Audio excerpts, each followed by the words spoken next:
Мерекелік іс-шара алдымен қазақ еліне мың алғыс монументіне гүл шоқтарын қоюмен бастау алып, қалалық этномәдени бірлестік өкілдерінің қолөнер бұйымдары мен қалалық кәсіпкерлердің өндіретін тауарлардың көрмесімен жалғасты.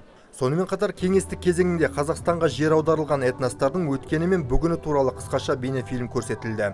Алғаш болып сөз алған қала әкімі Мұрат Айтенов Қазақстан халқы ассамблея ғимаратына жиналғандарды алғыс айту күнімен құттықтап, көктемнің алғашқы мерекесінің сырын Шұғылалы көктемнің алғашқы күні алғыс айту мерекесі деп жариялауында үлкен мәні бар. Адам баласынан тарайтын жылулық алғыс айтудан басталады. Алғыс арқылы өнегеміз өседі, көшегеміз көктейді. Ежелден қоршаған орта табиғатпен үйлесіп тапқан қазақ халқы көктемдегі күн жылуын жан жылуымен байланыстырған. Құрметті мерекеге қатысушылар, баршаңыз алғыс айту күнімен шын жүректен құттықтаймын. Этномәдени бірлестік өкілдері қазақ еліне мың алғыс атты театрландырылған қойылым қойды. Сонау 20 ғасырдың қиын заманында қазақ даласына қаншама ұлыс өкілдері жер аударды, осында қоныстандырылды.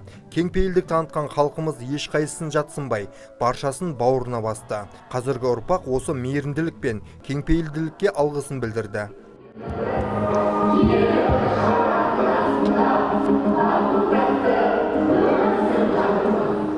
Хочу сказать огромное спасибо каждому, что Казахстан поддерживает каждую нацию отдельно и очень хорошо. Казах халқына үлкен рахмет. Я очень благодарен казахскому народу, что они приютили нас.